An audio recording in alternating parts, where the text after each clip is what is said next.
बोलो श्री कृष्ण भगवान की जय। बोलो श्री पुरुषोत्तम भगवान की जय। बोलो श्री सद्गुरुदेव भगवान की जय।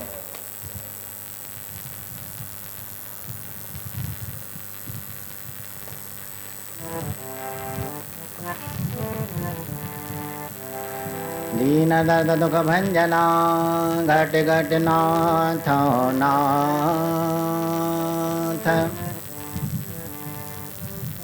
शरण तुम्हारी आयो नानक के प्रभु साथ। शरण तुम्हारी आयो नानक के प्रभु साथ।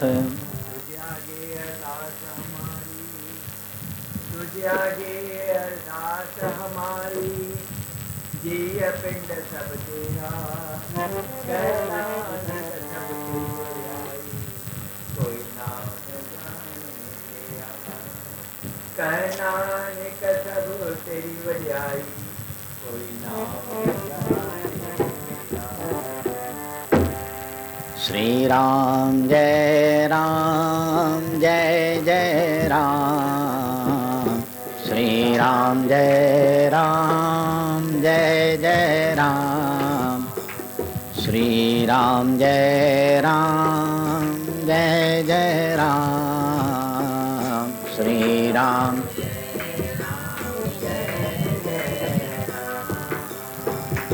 श्री राम जय जय राम, श्री राम जय बोलो श्री राम जय जय राम, श्री राम जय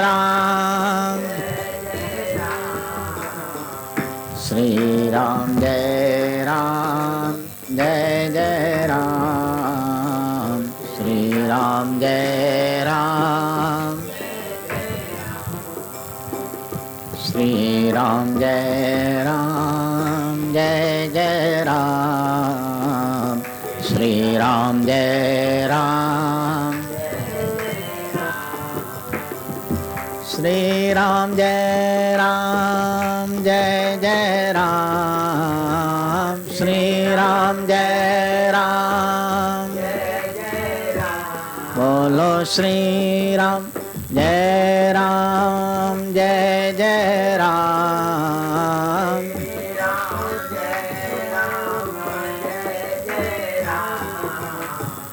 श्री राम जय जय राम, श्री राम जय बोलो श्री राम जय जय राम, बोलो श्री राम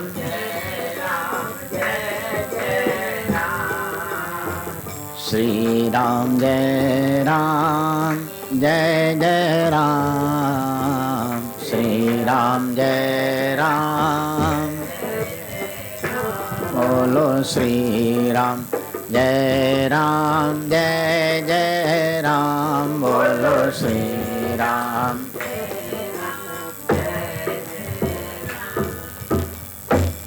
बोलो सियावर रामचंद्र।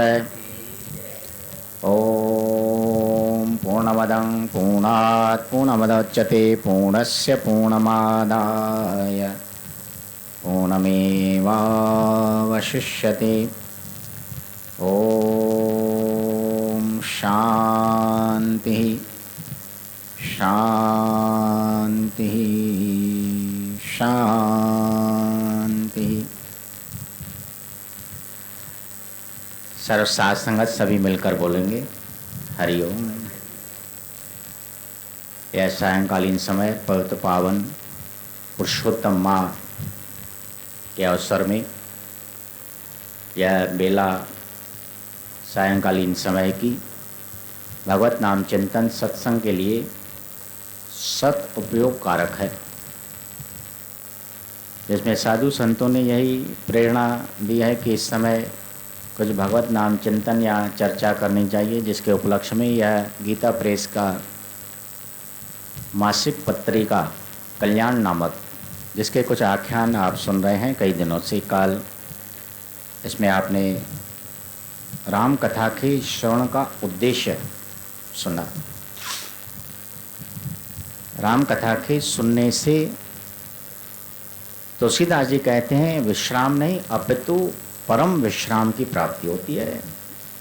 शारीरिक रूप से भी यदि मनुष्य थका हुआ हो और बड़े प्रेम और मन से बुद्धि से यदि राम कथा सुनता है तो उसे परम विश्राम की प्राप्ति होती है, जिसके कई उदाहरण आपने सुने परम सुत हनुमान जी का। आज का आख्यान है निष्कामता से लाभ और सकामता से हानि, साधकों के प्रति यह शीर्षक लेख है ब्रह्मलीन श्रद्धेय स्वामी श्री राम सुखदास जी महाराज जी का। बड़े ही वीतराग संत महात्मा हुए, त्यागी पुरुष। अपने अंतिम जीवन काल में स्वर्ग आश्रम ऋषिकेश गीता भवन में वे रहा करते थे और इस समय ब्रह्मलीन हो चुके हैं।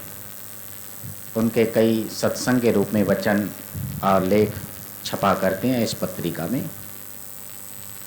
सभी बोलेंगे हरिओम। शास्त्रों में कामनाओं के त्याग की बड़ी महिमा गाई गई है, परंतु इस विषय में यह शंका हो सकती है कि क्या मनुष्य सुगमता पूर्वक संपूर्ण कामनाओं का त्याग कर सकता है। हरिओम। भगवान शास्त्र और संत महात्माओं के वचनों पर गंभीरता पूर्वक विचार करने से प्रतीत होता है कि मनुष्य संपूर्ण कामनाओं का त्याग अवश्य कर सकता है, जिसके लिए भगवान ने गीता में कहा है ते हे पार्थ, जिस काल में यह पुरुष मन में स्थित संपूर्ण कामनाओं को भली भांति त्याग देता है और आत्मा से आत्मा में ही संतुष्ट रहता है, उस काल में वह स्थित प्रज्ञ कहा जाता है। बोलो श्री कृष्ण भगवान। जो पुरुष संपूर्ण कामनाओं का त्याग कर स्पृहा रहित, ममता रहित और अहंकार रहित होकर विचरता है, वह शांति को प्राप्त होता है। इसके अलावा कई सत्यशास्त्रों में इस निर्णय के लिए कठोपनिषद में लिखा है, साधक के हृदय में स्थित संपूर्ण कामनाएं जब समूल नष्ट हो जाती हैं, तब मरण धर्मा मनुष्य अमर हो जाता है और उसे यहीं इस मनुष्य शरीर में ही ब्रह्म का भली भांति अनुभव हो जाता है। हरिओम। यदि ऐसा संभव नहीं होता तो भगवान शास्त्र और संत महात्मा कामनाओं के त्याग की बात ही नहीं कहते। इस विषय पर आप स्वयं गहराई से विचार करके अनुभव करें। किसी अन्य प्रमाण की आवश्यकता नहीं है, आप स्वयं ही इस बात का अनुभव कर सकते हैं अपने हृदय से विचार करने पर। पहली बात यह है कि कोई भी कामना निरंतर नहीं रहती है। कालांतर में वह कामना या तो पूर्ण हो जाती है या तो समाप्ति हो जाती है। जो वस्तु निरंतर नहीं रहती उसका त्याग सुगमता से किया जा सकता है। मैं हूँ, यह मैंपन जागृत और स्वप्न की अवस्था में तो स्पष्ट रूप से दिखता है, परंतु सुषुप्ति अर्थात गाढ़ी निद्रा की अवस्था में छिपा रहता है। क्योंकि सुषुप्ति से जागने पर हम कहते हैं कि मैं बड़े सुख से सोया। इससे सिद्ध होता है कि सुषुप्ति में मैंपन का अनुभव न होने पर भी वह नष्ट नहीं होता। इस प्रकार जागृत, स्वप्न और सुषुप्ति, इन तीन अवस्थाओं में निरंतर रहने वाले मैंपन का भी त्याग करने के लिए भगवान कहते हैं निर्ममो निरंकारः। हरिओम। तो निरंतर न रहने वाली अर्थात उत्पन्न और नष्ट होने वाली कामना के त्याग में कोई कठिनता नहीं माननी चाहिए। जो मैंपन सभी अवस्थाओं में रहता है, इस जागृत में भी रहता है, स्वप्न में भी मनुष्य अपने आप को देखता है तो कई प्रकार के वार्तालाप भी करता है और मैंपन उसमें भी रहता है। सुषुप्ति में जो कि मैंपन का अनुभव नहीं करती है, गाढ़ी निंद्रा आ जाने पर मनुष्य स्वप्न भी नहीं देखता, जागृत में तो नहीं रहता है, लेकिन वह मनुष्य की अवस्था सुषुप्ति कही गई है जिस समय वह स्वप्न भी न देखता हो, गहरी निद्रा में हो। उस समय तो मैंपन नहीं रहता है, पर जागने पर, जागृत अवस्था में आने पर फिर वह मैंपन का अनुभव करने लगता है। इसका अर्थ हुआ कि तीनों अवस्थाओं में मैंपन है और स्थित है। जब उस मैंपन का भी त्याग हो सकता है, भगवान ने कहा है, तो फिर बाकी जो नष्ट होने वाली कामनाएं हैं उनका त्याग क्यों नहीं हो सकता है। दूसरी बात यह है कि संसार में हम जिस वस्तु की कामना करते हैं वह कभी तो प्राप्त हो जाती है और कभी उद्योग करने पर भी नहीं मिलती। हरिओम। समस्त कामनाएं पूरी हो ही जाएं, ऐसा कोई नियम नहीं है। कुछ कामनाएं पूरी हो जाती हैं और कुछ कामनाएं चेष्टा होने पर भी पूरी नहीं होती। यह सबका अनुभव भी है। सभी समझते हैं कि सभी बातें मेरी कभी पूरी हो नहीं सकती। और शास्त्रों के अनुसार ऐसा कहा गया है कि यदि कामना मन में कोई रह जाती है और शरीर त्याग हो जाता है तो उसे उस कामना के पूर्ति के लिए दूसरा शरीर धारण करना पड़ता है, चाहे बाकी उसके कैसे भी कर्म हो। लेकिन मरते समय कोई कामना रह जाती है, जो कि अक्सर मनुष्य का स्वभाव है। कई कामनाएं मन में पाल रखता है, कुछ पूरी हो जाती हैं, कुछ रह जाती हैं, तो इसका अर्थ यह है कि उसे दूसरा जन्म लेना ही पड़ेगा।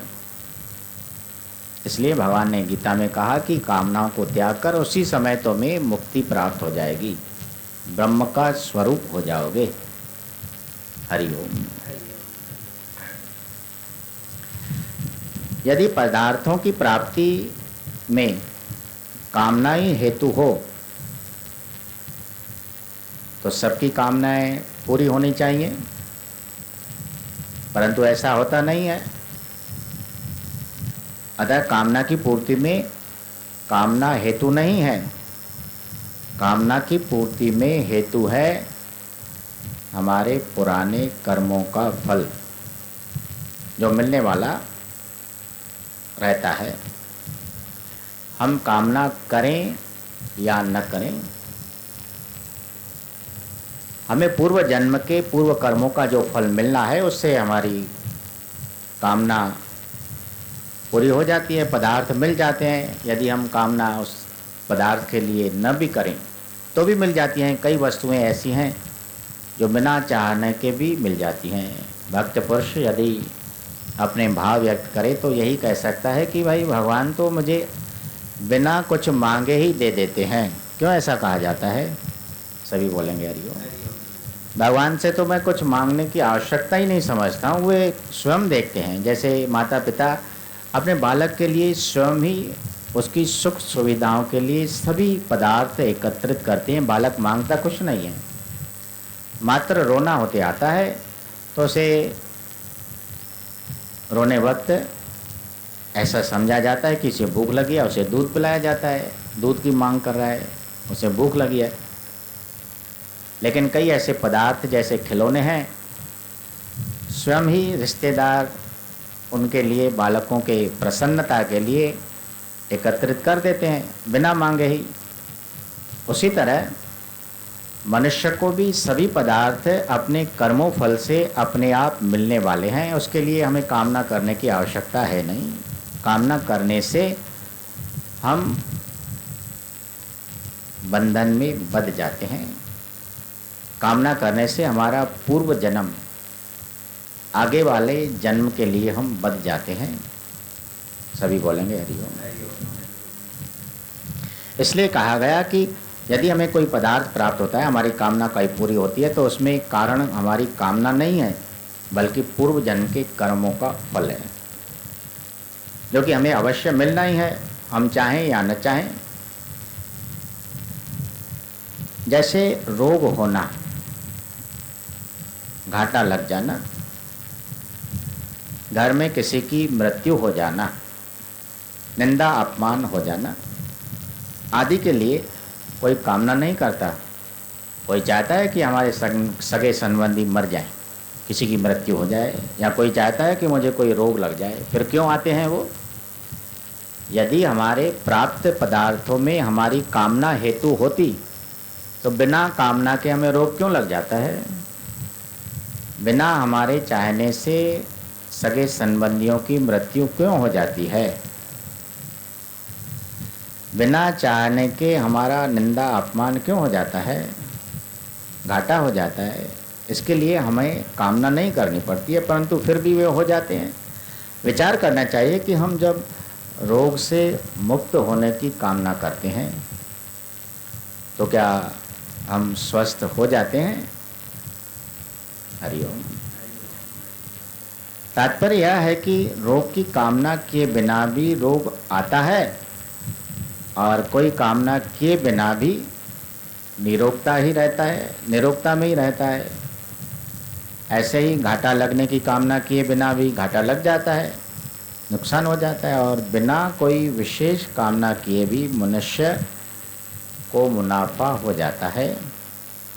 यह तो आम बात है, इसे सभी लोग समझते हैं, लेकिन फिर भी अज्ञानी बने घूमते हैं। सभी बोलेंगे हरिओम। निंदा अपमान की कामना न करने पर भी निंदा अपमान होते हैं, और बिना कामना किए भी प्रशंसा और सम्मान होते रहते हैं, जिसके लिए संतों ने कहा है कि जब भगवान की भक्ति में मनुष्य ऐसा तल्लीन हो जाता है तो भगवान स्वयं ही उसका जस सारे संसार में फैला देते हैं। मात्र उसे क्या करना है? भगवान की शरण लेनी है और उनका जस गाना है। आप भगवान का जस गाएं, भगवान की कीर्ति करें, भगवान का गुण गाएं करें, और भगवान जब समझेंगे कि बराबर यह निष्कामता से हमारा भजन कर रहा है, तो वह स्वयं ही आपका सारे संसार में जस फैला देता है। सभी बोलेंगे हरिओम। किस प्रकार? किसी भक्त ने लिखा है, भगत करे पाताल में प्रकट होए आकाश, रज्जब तीनों लोक में छुपे न हरि का दास। एक रज्जब नामक कवि भक्त हुए हैं, जिन्होंने यह दुआ लिखा है कि भगवान का भक्त कहीं भी छुप नहीं सकता।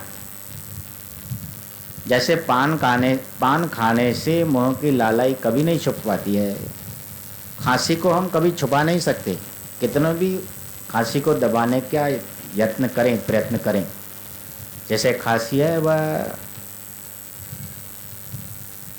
लोगों के सामने जाहिर हो ही जाता है। पान की लालाई नहीं छुपा सकते हैं, पान खाया है तो पता चल जाएगा। इसी प्रकार भगवान की भक्ति करने से वह भक्त जो बन चुका है, एक बार कामनाओं को त्याग कर दिया है जिसने और भगवान को समर्पित कर दिया अपने आप को, तो वह कभी भी संसार में छिप नहीं सकता, वह कहीं भी रहे। भगवान की लीलाओं के कारण भगवान के आशीर्वाद से वह सभी जगह प्रसिद्धि प्राप्त कर लेता है, चाहे वह किसी भी स्थान में रहे। भक्त कबीर के लिए एक दृष्टांत आता है, सभी बोलेंगे हरिओम। हरिओम। काशी के एक बड़े धनाढ्य व्यापारी बद्री का आश्रम दर्शन करने के लिए और अपने पितरों बड़े बुजुर्गों का पिंड दान करने के लिए, पिंड भरवाने के लिए वहाँ पहुँच गए। बोलो श्री बद्री विशाल भगवान। जो कि यह सत्य शास्त्रों का नियम है, सभी इस बात को मानते हैं कि जब हमारे बड़े बुजुर्ग शरीर त्याग करके जाते हैं तो कम से कम 3 साल बाद उनका पिंड दान किया जाता है यहाँ गया में, और गया के बाद अंतिम बद्रीनाथ में। पहले तो 12वें तक की क्रिया महाराज जी पंडित जी वहीं करवा लेते हैं, सभी बोलेंगे हरिओम। 3 बार मनुष्य का पिंड भरा जाता है, एक बार उसी समय और अस्थियों का विसर्जन करते समय वहाँ भी पूजा करवाई जाती है। जहाँ भी अस्थियों का विसर्जन करवाया जाता है, गंगा जी में, गोदावरी में, नर्मदा जी में, तो वहाँ भी पंडित जी पिंड भरवाकर और उसकी पूजा करवाते हैं। दूसरी बार 12वें की क्रिया के समय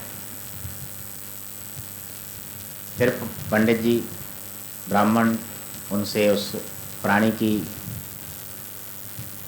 पिंड दान की क्रिया करवाते हैं। और तीसरी बार फिर करीब 3 साल बाद यह नियम है, या तो गया में जाएं, और गया के बाद यदि हम बद्रीनाथ जा सकते हैं तो वहाँ भी पिंडदान करवाया जाता है। तो तीसरी बार प्राणी का पिंडदान वहाँ होता है और वह अंतिम पिंडदान होता है।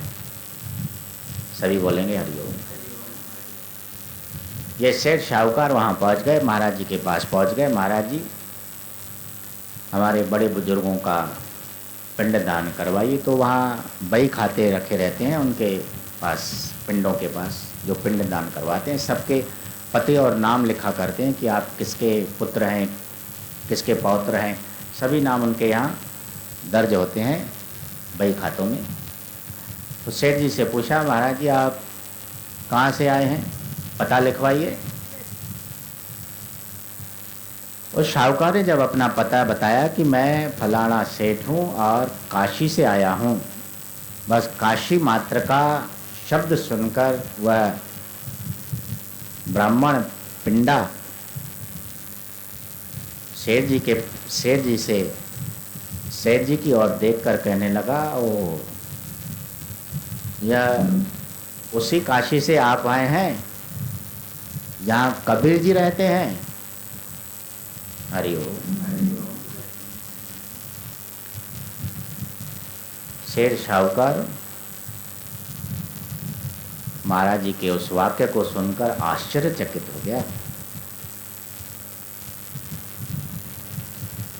पूछने लगा, पंडित जी क्या आप कबीर को जानते हैं? बोले नहीं। कबीर कभी यहाँ आया है? बोले नहीं आया है। आप कभी वहाँ काशी में गए हैं, कभी सुना है? बोले नहीं, मैं भी कभी नहीं गया। ना आप कबीर से मिले हैं, ना कभी आप वहाँ गए हैं, ना आप कबीर को कभी देखा है, ना व्यक्तिगत उसे पहचानते हैं। फिर मात्र काशी का नाम सुनकर आप बड़े उत्साह गर्वित होकर कहने लगे कि वहाँ उस काशी से आए हैं जहाँ कबीर रहते हैं। इसका अर्थ क्या है? सभी बोलेंगे हरिओम। मैं इतना बड़ा सेठ हूँ, इतना धन संपत्ति एकत्रित किया है मैंने, मुझे नहीं पहचानते हैं, मेरा नाम कभी आपने नहीं सुना। इतने मेरी फैक्ट्रियाँ हैं, कल कारखाने हैं, हवेलियाँ हैं, महल हैं, इतने मेरा परिवार है, पुत्र पौत्र हैं। सभी बोलेंगे मेरा इतना नाम है सारे काशी में, सबसे अव्वल नंबर काशी का मैं शाहूकार हूँ। मुझे आपने नहीं पहचाना। मेरा पता पूछने लगे, मेरा नाम पूछने लगे और कभी से कभी आप मिले नहीं। वो तो जुलाहा है, कुटिया में झोपड़ी में रहता है, न उसका कभी कोई परिवार है अधिक, सभी बोलेंगे हरिओम। पर उसे आप पहचानते हैं, उसका नाम लेकर पूछ रहे हैं वह काशी, काशी का कबीर की है, सभी बोलेंगे हरिओम। तात्पर्य क्या है? पंडित जी कहने लगा कि भाई आपने धन संपदा एकत्रित तो की, आप सकामता से हैं, आपने जो भी कर्म किए हैं सकाम भाव से किए हैं, लेकिन कबीर जी ने ऐसा धन एकत्रित नहीं किया है। उन्होंने तो ऐसा धन एकत्रित किया है नाम रूपी, उन्होंने भगवान का भजन किया है, भगवान को अपना माना है। आपने संसार को अपना माना है, कबीर ने भगवान को अपना माना है, इसलिए भगवान अपने भक्तों को ही तो प्रसिद्ध करेंगे।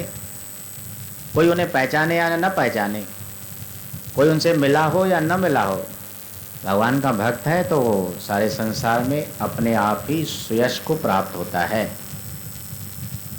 सभी बोलेंगे हरिओम। नाम रूपी धन जो कि कभी खत्म नहीं होता है, हमेशा उसमें वृद्धि होती रहती है, कभी उसका नुकसान नहीं होता है। नाम रूपी धन जिसने कमाया वह भक्त पुरुष भगवान के आशीर्वाद से ऐसे सारे संसार में प्रसिद्ध हो जाता है, सभी बोलेंगे हरिओम।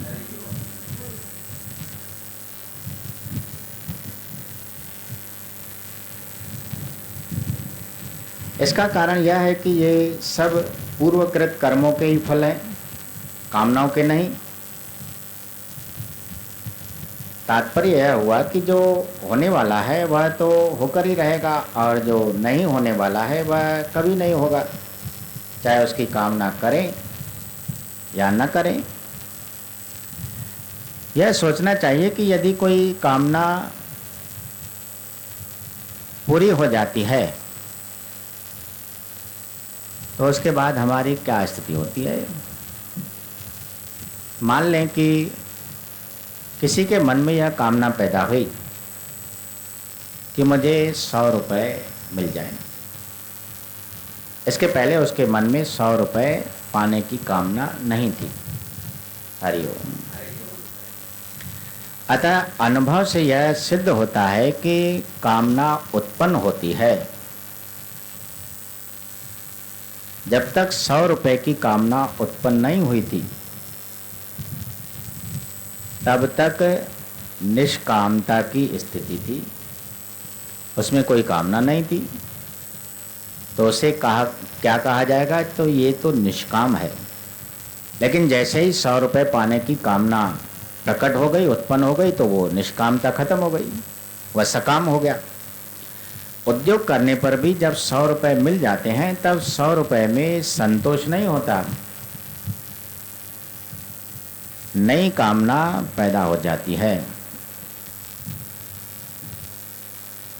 कि मुझे 1000 रुपये मिल जाए, सभी बोलेंगे हरिओम। यदि 100 रुपये मिलने पर संतुष्ट हो जाए कि अब हमें अधिक कुछ नहीं चाहिए, तो भी 100 रुपये की कामना पैदा होने से पहले की उसकी निष्कामता की स्थिति पुनः आ जाती है। तो 100 रुपयों की कामना से मिला ही क्या? केवल परिश्रम ही तो मिला। जिस प्रकार कोल्हू का बैल यदि उम्र भर चलता रहे तो भी वह एक कदम भी घेरे से बाहर नहीं बढ़ पाता है, वैसे ही कामना से वस्तुतः कुछ भी मिलता नहीं है, अपितु मन अशांत हो जाता है और हमारी वह निष्कामता की स्थिति बदल जाती है, और उसके बदलने से हम निष्कामता से सकाम हो जाते हैं, सभी बोलेंगे हरिओम। जैसे कहा गया है कि 99 का चक्कर, 99 का चक्कर। 100 रुपये की कामना तो हो गई, चलो परिश्रम करने से हमने एक एक रुपये करके 99 रुपये एकत्रित कर दिए। अब 1 रुपये के पीछे हमारी कामना बढ़ गई, बाकी 1 रुपया मिल जाए तो मेरे 100 रुपये पूरे हो जाएं, सभी बोलेंगे हरिओम। इस सिर्फ मात्र 1 रुपये की कामना के कारण उसमें अशांति बढ़ जाती है और सकाम भाव उत्पन्न हो जाता है। यदि पूरे हो गए फिर 99,000 हो गए, बढ़ता गया, परिश्रम बढ़ता गया, फिर कामना बढ़ जाएगी। बाकी 1,000 मिल जाए तो मेरे पूरे 1,00,000 हो जाएं। लाख बढ़ते गए 99 लाख हो जाते हैं तो फिर कामना बढ़ जाती है कि बाकी 1,00,000 और मिल जाए तो मेरा 1 करोड़ बन जाए। इस तरह कामनाएं बढ़ती जाती हैं, पूरी होने पर भी वह कम नहीं होती हैं, जिसे 99 का चक्कर कहा गया है। सभी बोलेंगे हरिओम।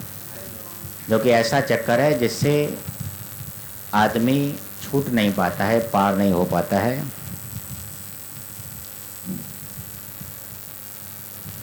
एक विलक्षण बात यह है कि अभाव होने से ही कामना पैदा होती है। जैसे अमुक वस्तु मेरे पास नहीं है, वह मिल जाए। यदि कामना पूरी नहीं होती तो आप व्याकुल होते हैं और सोचते हैं कि यह कामना कैसे पूरी हो, क्या उपाय करें। अभीष्ट वस्तु के न मिलने पर आप पराधीनता का अनुभव करते हैं और हर यत्न करने के लिए तैयार हो जाते हैं जिससे आपकी वह कामना पूर्ण हो जाए, आपको वह वस्तु प्राप्त हो जाए। सभी बोलेंगे हरिओम। अर्थात यह आप समझें कि एक कामना मात्र के लिए कितना आपको परिश्रम करना पड़ता है। उसे पूरी करने के लिए कुछ भी करने के लिए तैयार भी हो जाते हैं। एक तो कामना से मन अशांत हो जाता है सबसे पहले, और उसके पूर्ति के लिए कई प्रकार के हम षड्यंत्र भी बनाने के लिए तैयार हो जाते हैं, किस तरह यह वस्तु हमें प्राप्त हो जाए। और यदि वह मिल भी जाए तो आप अपने को स्वाधीन समझने लगते हैं। रुपयों के मिलने पर आप ऐसा सोचते हैं कि अब हम स्वाधीन हो गए, हमारी कामना पूरी हो गई, अब हमारा काम पूरा हो गया। चाहे जो वस्तु खरीदें, चाहे जहाँ रुपए खर्च करें, रुपयों के बल पर अब हम इच्छित वस्तु को प्राप्त कर सकते हैं इत्यादि। अपने आप को इस तरह आप स्वाधीन समझने लगते हैं कि हम स्वाधीन हैं, हमारे अपने अधिकार हैं, चाहे जहाँ पैसा खर्च करें। हरिओम। पर थोड़ी गहराई से विचार करके देखें कि रुपए स्व हैं या पर हैं। एक स्वाधीनता होती है, अपना अधिकार, और एक होता है पराधीनता, दूसरे का अधिकार में हम चले जाते हैं। पर यानी दूसरे के अधिकार में रहते हैं और स्वाधीन यानी अपने अधिकार में रहते हैं।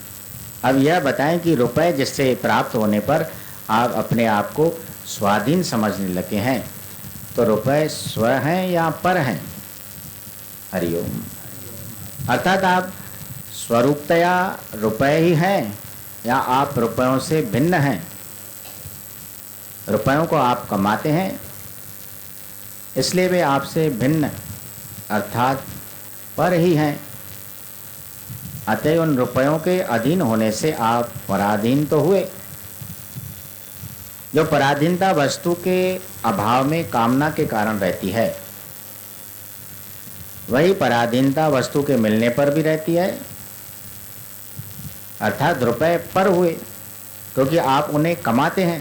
तात्पर्य यह है कि कामना की पूर्ति और अपूर्ति दोनों में ही पराधीनता बराबर ही रहती है।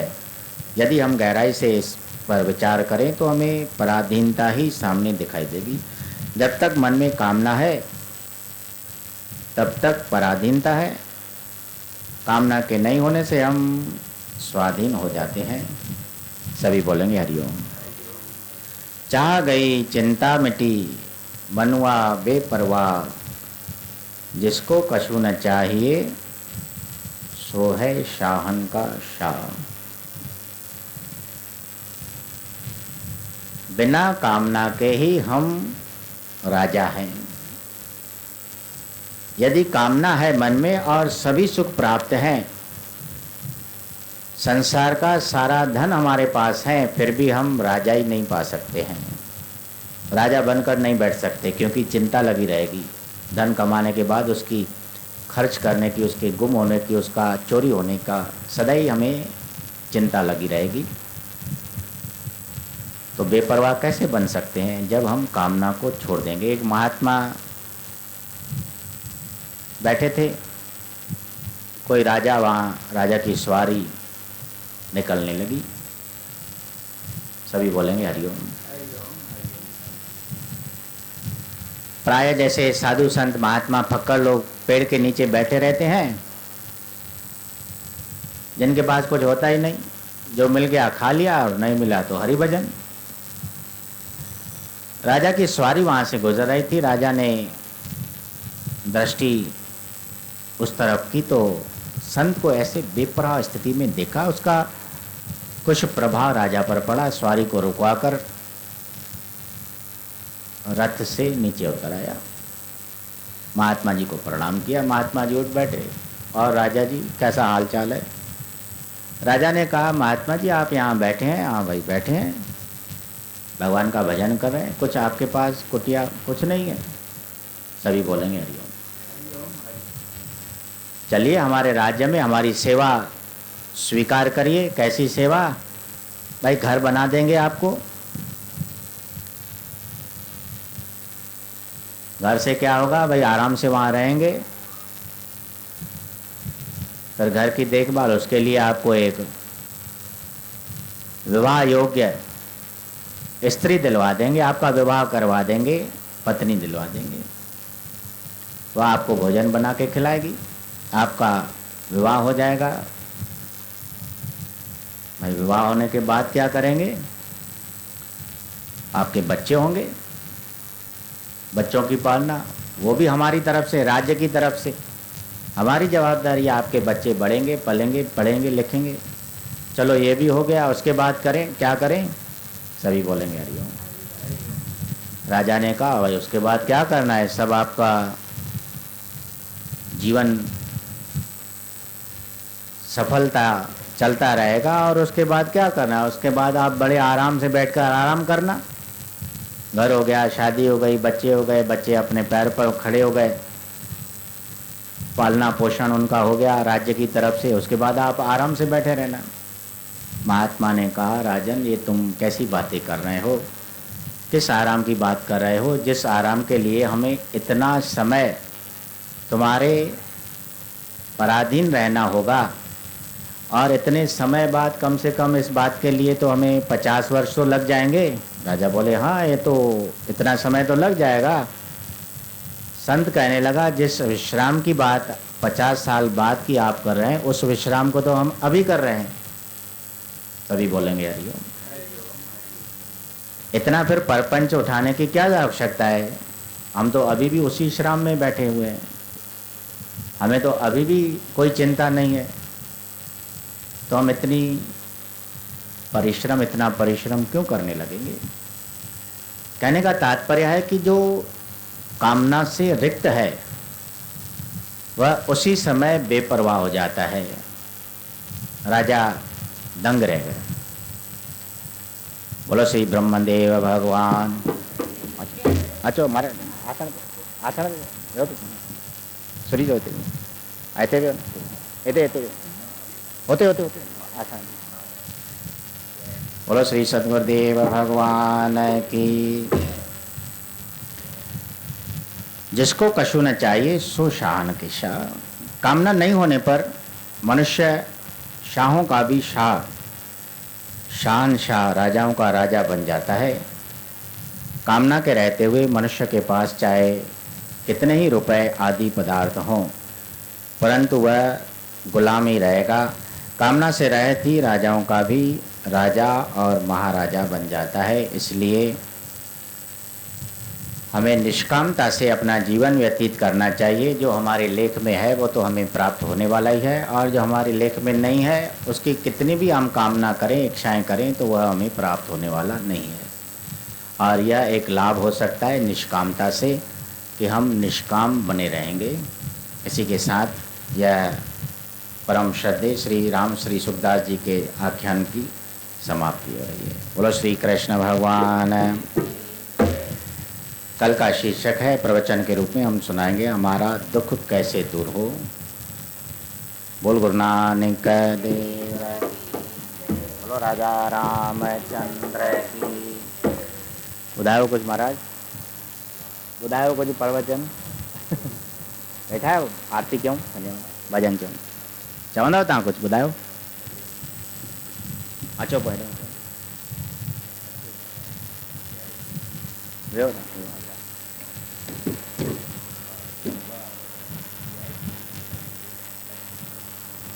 बस कढी छॾे तार, हिकिड़ो मिनट कढनि तार कढी छॾे बसि।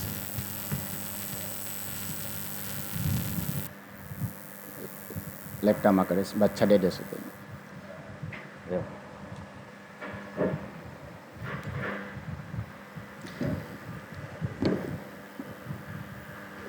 बोलो श्री ब्रह्मदेव भगवान। सत्संग जे सुयोग हुआ है इस बेला में, सायंकाल के समय में, सत्संग के समय परम पूज्य हमारे ब्राह्मण देवता पधारे हैं। इस पुरुषोत्तम माह के उपलक्ष्य में महाराज अनिल कुमार बोलाकानी, कुछ समय के लिए आप इनके मुखारविंद से कुछ वचनों को श्रवण करें।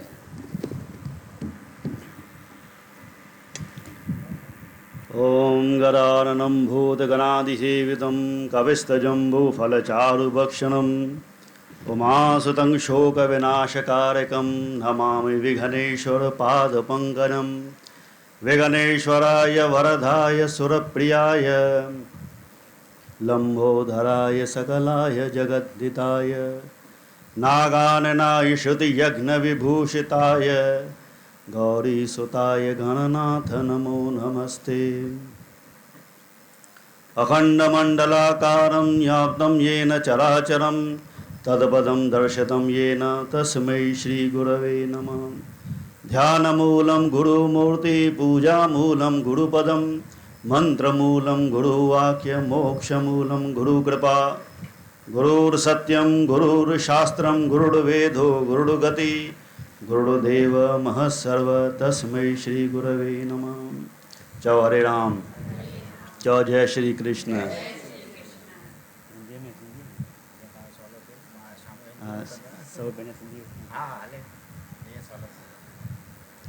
प्रभु खां अॻियां वेठा हिंदी में ॻाल्हायां, सिंधी में ॻाल्हायां। मां चवां पंहिंजा सिंधी वेठा आहिनि।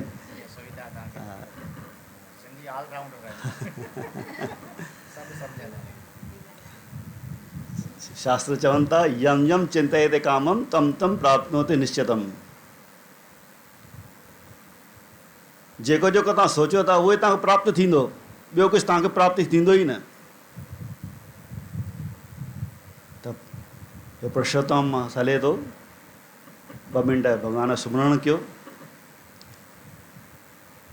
जहिड़ी त नदी में तरणो हूंदो आहे न, त असांखे स्विमिंग पूल अचणु खपे, तॾहिं असां तरी सघंदासीं। जेकॾहिं असां स्विमिंग नथी अचे त असां ॿुॾी वेंदासीं। अहिड़ी तरह जेॾी महिल सत्संग ॿुधूं था त उनखे पहिरियों परमात्मा खे यादि कयूं। जेॾी महिल उहो परमात्मा अचे थो तॾहिं असां सत्संग सम्झ में ईंदो। चओ हरे राम।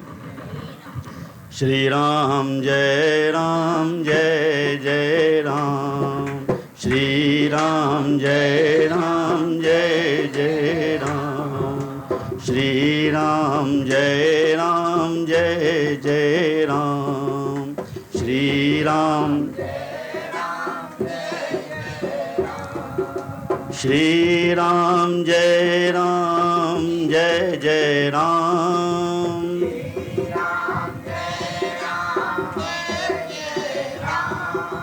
श्री राम जय जय राम,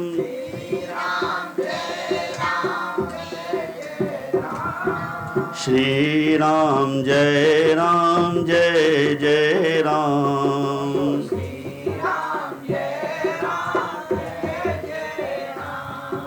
श्री राम जय जय राम।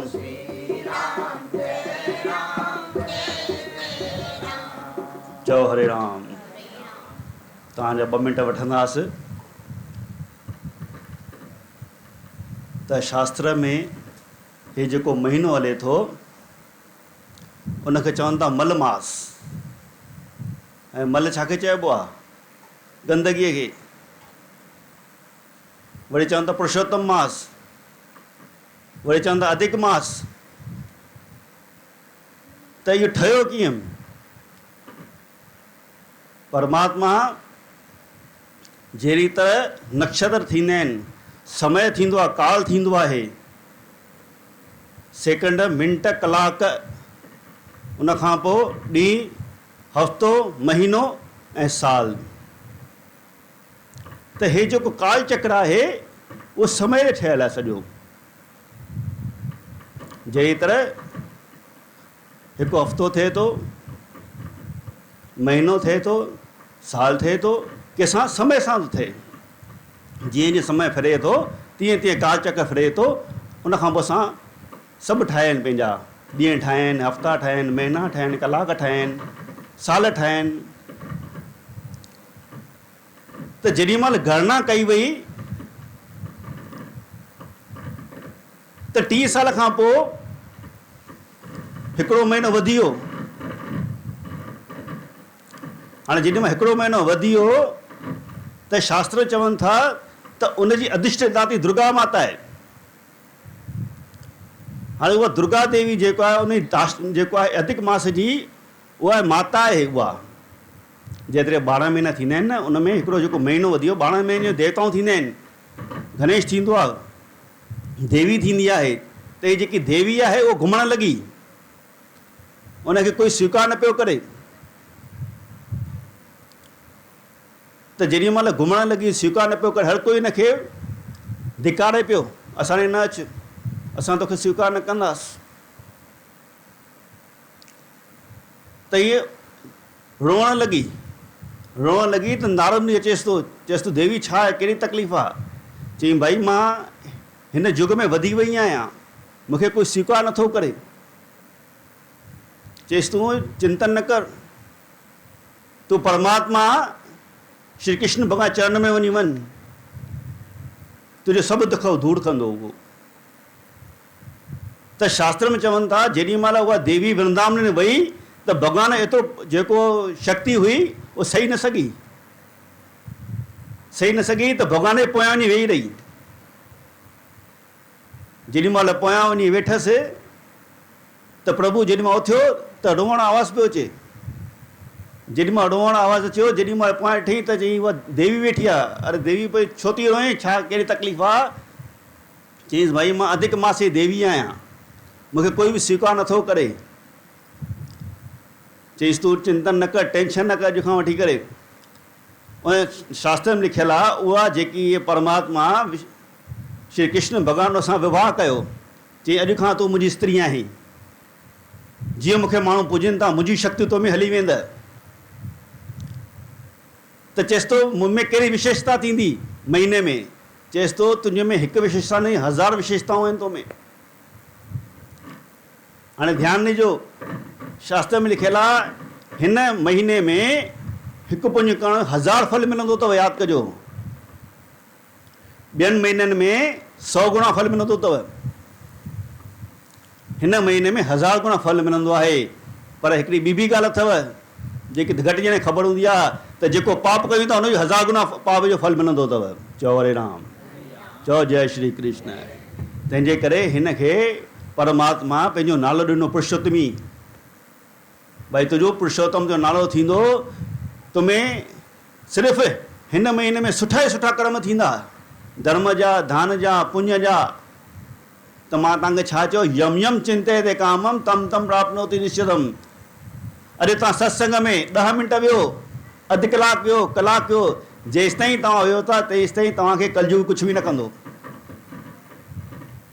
तेसि ताईं तव्हां पापनि खां परे आहियो। जेॾी महिल पुण्य वधे थो शरीर मां दुख लहंदो अथव, रोग लहंदो अथव। जेॾी महिल शरीर में पाप हुजे थो माना दुख पहिरियों पियो अचे पकड़ींदो अथव। दुख में छा ईंदो आहे? रोग, शोक, मोह, लोभ। तहिड़ी तरह हे जेको महीनो आहे, प्रभु जन जेके सत्संग कनि था, तव्हां अचो था धन भागी आहियो। यादि कजो, तव्हां जेके 2 पेर खणी आया आहियो न, त उहो तव्हां धन भागी आहियो। जेको तव्हां अधु कलाकु सत्संग ॿुधो था, माना तव्हां उन पापनि खां परे आहियो। जेॾी महिल तव्हां पापनि खां परे आहियो, माना तव्हांजे हथ में छा आहे? पुण्य आहे। जेॾी महिल पुण्य आहे त सुख आहे, आनंद आहे, ख़ुशी आहे। त परमात्मा चए थो, हे जेको पुरुषोत्तम मास आहे 30 साले खां पोइ ईंदो आहे। 30 साले खां 1 महीनो वधी वेंदो ऑटोमेटिक। उन खां पोइ भॻवानु उनखे पंहिंजी शरणनि में ॾिनो, उन सां देवीअ सां विवाह कयो, उनखे पंहिंजो नालो ॾिनो, पंहिंजी शक्तियूं ॾिनई, पंहिंजा पुञ ॾिनईसि। त शास्त्र में चवनि था, हिन महीने में तव्हांखे छा छा दान करिणो आहे। हिन महीने में पताशा दान कबा आहिनि।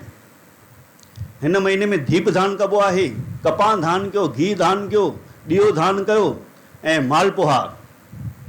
बड़ा परमात्मा विष्णु भॻवान खे मालपुहा ॾाढा वणंदा अथव। मालपुहा दान करण सां, मिष्टान दान करण सां अनंत गुना फल मिलंदो आहे। चओ हरे राम। श्री राम जय राम जय जय राम।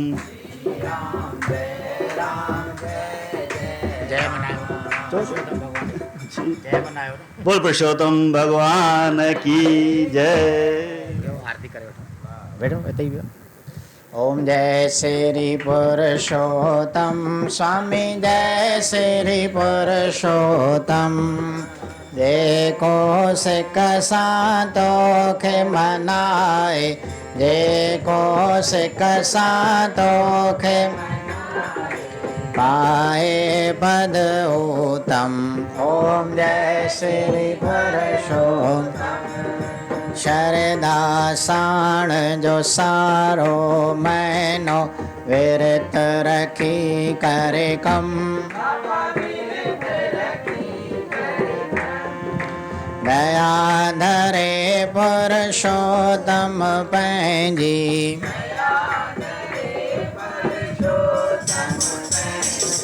दूर करे सब गम। सुबह सवेल उथी जेको भी याद करे दम दम।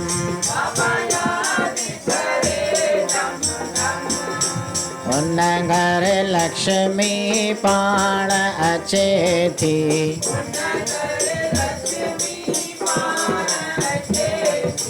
रोज करे शम शम।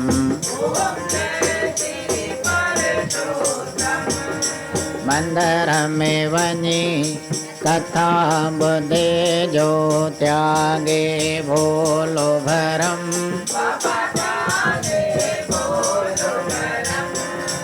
उन जे मथा पुरुषोत्तम वरखे,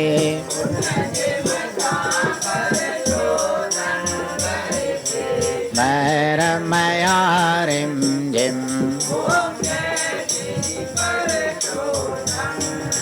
भगति करे जो पुरुषोत्तम जी, पाए सुख दायम। जन्म मरण सब मेटे उन जो,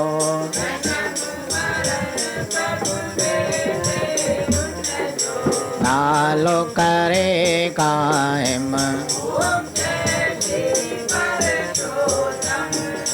पुरुषोत्तम जो ध्यान धरे जो, उन जो ठहे करम।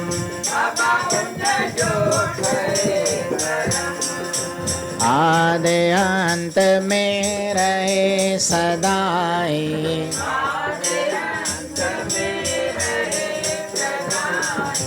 कायम उन जो धर्म। ओम जय श्री पुरुषोत्तम। नेम सारति पुरुषोत्तम जी, जेको करे हरदम।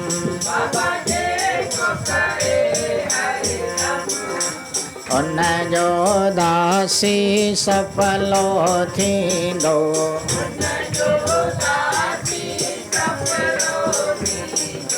जग में मनुष्य जन्म। ओम श्री पुरुषोत्तम बाबा जय श्री पुरुषोत्तम जे को सिक सां तोखे मनाए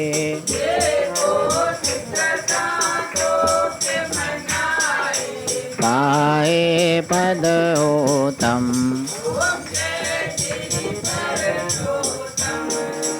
बोलो श्री पुरुषोत्तम भगवान जय देवा जय स्वामी जय देवा जय जादोराया जय माधोराया आरती की जय करुणानिध केशव क्या पे नहीं माया आरती की जय करुणानिध केशव की व्यापे नहीं माया प्रथम मश अवतार धार्यो मार्यो शंखासुर पापी चतुरानन वेदानी ले ब्रह्मा ने आपी द्वितीयो करम अवतार द्वितीयो कूरम अवतार पर्वत पुष्टि पर चाढ़्यो सात समुंदर माथी ने 14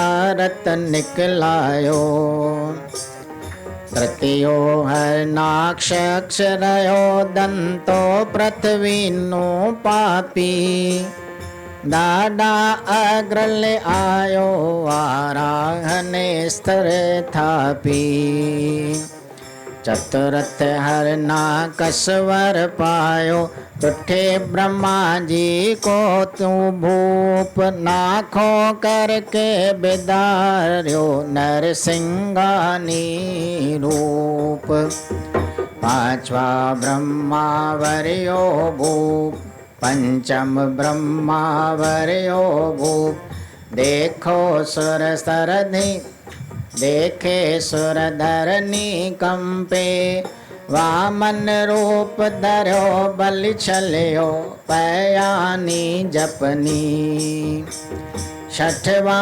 परशुराम अवतार बरशी हाथ मिलीनी सहसर अर्जुन मार पृथ्वी ने शत्रन कीती सातवा दशरथ घर अवतार आनंद कौशल्या मानी पंचवटी में वस्यो राम सीतापति स्वामी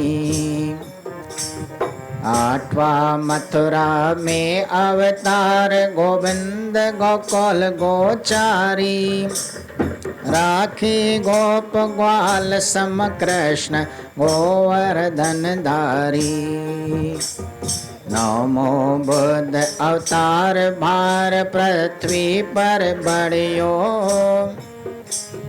ध्यान धार बैठ धरणी धर जोग जुगति साध्यो दसवां ने कलंगी अवतार पृथ्वी ने कलंकी करसी मार मलेश ले मधुसूदन सुद सेवक लीसी कहे 10 अवतार आरती अंतर में राखे अति सुंदर नाम मनोहर स्वामी पोताने